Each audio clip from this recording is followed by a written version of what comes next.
All right, well, here I am back on the ground after the training flight here in Placerville.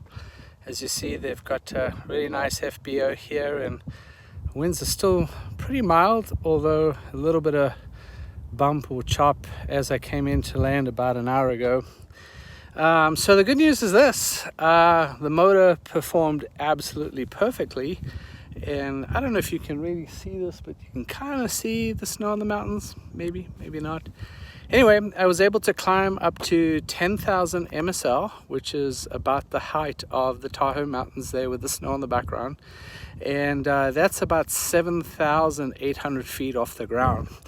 And what's significant about this flight was I just did a vertical climb and basically circled around the airport to get that altitude that I was looking for. And I wasn't actually using any updraft on the mountains or anything along those lines. So assuming that on the day that I decide to cross those mountains that there is a bit of wind, with some luck it hits those mountains and it gives me that updraft, and that would enable me to climb all the way up to 11 or preferably closer to 12,000 feet. And at 12,000 feet MSL, I can fly away from the mountain and try and avoid some of that lee side rotor that can occur on that side. So overall, quite an event, well, quite a success, I should say, today. Although I had some weirdness. The climb rate was closer to about 80 feet per minute on the 18-meter Da Vinci Disco that I'm using for this trip. And I'd go from anything up to 200 feet per minute climb to where I was descending 400 feet at a time. And so what I discovered is certainly for the time that I was flying, there was this weird shear layer at about 5,000 or 6,000 feet off the ground here, so sort of in that 7,000 to 8,000 mark. And that would actually push me back down. And so very, very weird, but the good news was after about an hour and 45, hour and 50 minutes, I was able to get that climb, which is about where I would anticipate it to be. So to get all the way up to 12,000 feet, if I was close to the mountain and getting some of that lift, I should be able to get to the top of the mountain within 2 hours.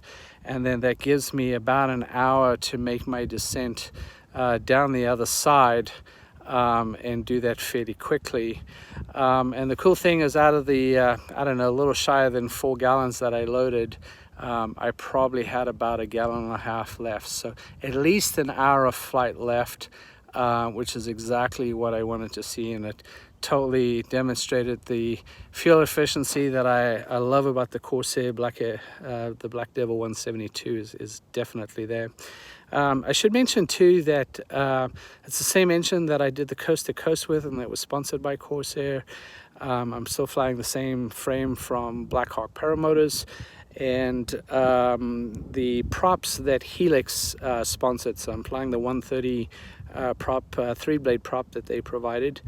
And in the coming weeks, I'll be talking a little bit about ADSB, which I'm hoping to have, and I'll be able to talk about the sponsorship for that, and also working with Mark Ingman, who's helping me try and improve the radio antenna that I have, get a little less noise on it, and give me some more strength. And while I didn't need it today, I'm working on a carb tuner, but I don't think, based off what I saw today, that maybe that will necessary, or that it might be necessary. What I did today is, instead of flying 60 to 1 on the Model 800, I flew 67 to 1. And of course I was flying avgas, which is not something I normally use. And I also turned my screw, the high-end screw, about, I want to say 5 minutes to lean from where it had been, which was tuned pretty much, 20, maybe 50 feet from sea level. So all of that seemed to work out perfectly. I have a new gas tank, and the one thing I noticed once again was that the air coming in there was took a little bit of suction, And I did have a couple moments, maybe about 6,000 feet while the tank was still very full, where the engine kind of like would pull down just a little bit, and all I do is pump the bubble, and that would go away. So yeah, it's a bit more work, but pumping the bubble every once in a while you're climbing out, while that fuel burn is coming down, can make the difference, and just keep the engine working. Was a little hotter than I normally run. I normally run about 330 to 380 degrees, and for this trip mostly I was running sort of closer from 380 all the way up to about 410, maybe even 415, which is a little hotter than I like. I generally like my temperatures to be below 400. So, you know, the initial climb out while carrying all that fuel, just back off a little bit, get my temp back down to about 400.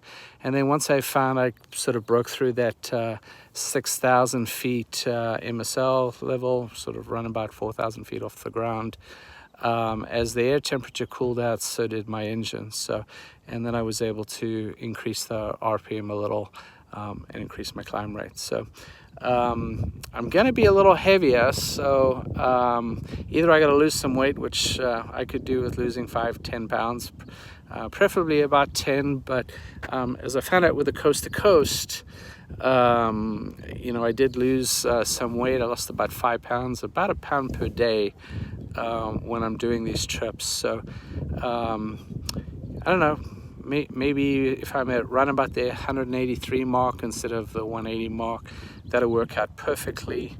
And I've got about 10 additional pounds of gear that I've got to take with me, which will put me right at the 100, maybe as much as 105 pounds. So with an 18 meter, that's quite a lot to ask of a wing. But I think so long as I've got a little bit of wind for all my takeoffs, that will get better.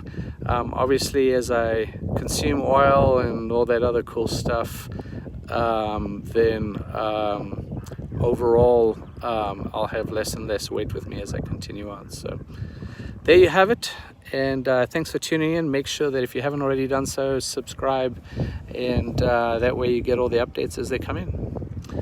Have a great day.